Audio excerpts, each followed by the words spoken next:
పఠనావగాహన అని అంటున్నాడు కదా. ఇంతకుముందు ఎట్లా ఉండేదంటే సిలబస్ అపరిచిత పద్య భాగము, అపరిచిత గద్య భాగం అనేటువంటిది ఉండేది.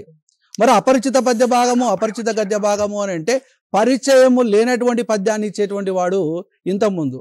ఇప్పుడు ఏం చేస్తున్నాడంటే ఆ అభ్యర్థికి పఠనం మీద ఏమాత్రం అవగాహన ఉందో అనేటువంటి ప్రశ్నలే అడుగుతా ఉన్నాడు. అంటే పద్యం మీద ఎలాంటి అవగాహన ఉన్నది, అదేవిధంగా గద్యం మీద ఎలాంటి అవగాహన ఉన్నది.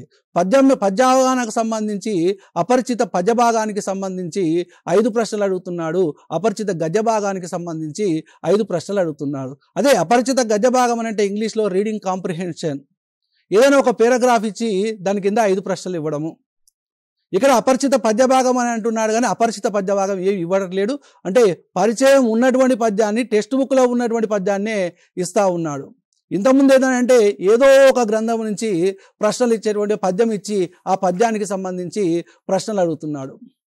అంటే ముఖ్యంగా ఒక పద్యం ఇచ్చినప్పుడు ఆ పద్యాన్ని ఎవరు రాసిర్రు, ఆ పద్యం ఏ గ్రంథంలోంచి తీసుకోబడింది, ఆ పద్యంలో ఉన్నటువంటి ఛందస్సు ఏమిటి, ఆ పద్యంలో ఉన్నటువంటి అలంకారం ఏమిటి, ఆ పద్యంలో ఉన్నటువంటి ఏదైనా ఒక పదం ఇచ్చి దానికి నానా అర్థాలు గుర్తించమని, అదేవిధంగా పర్యాయ పదాలు, ఉత్పత్త్యర్థములు, అదేవిధంగా సందులు, సమాసాలకు సంబంధించి ప్రశ్నలు అనేటువంటివి వస్తున్నాయి.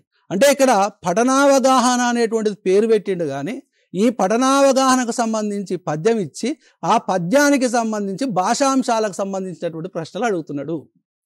అంటే ఇక్కడ పఠనావగాహనకు భాషాంశాలకు లింక్ పెట్టిండు. అంటే ఇక్కడ ఈ అపరిచిత పద్య భాగము పద్యం ఇచ్చి 5 ప్రశ్నలు ఇచ్చే దాంట్లో దాదాపుగా అందరు అభ్యర్థులైతే 4 ప్రశ్నలకైతే సమాధానం గుర్తిస్తున్నారు. ఎక్కడో ఒక దగ్గర అయితే పోతున్నది. ఇంకొకటి ఏంది, అపరిచిత గద్య భాగం పారాగ్రాఫ్ ఇచ్చి ఆ పారాగ్రాఫ్కు సంబంధించి 5 ప్రశ్నలు అడుగుతున్నాడు. 10 మార్కులు ఇక్కడనే పోయినాయి.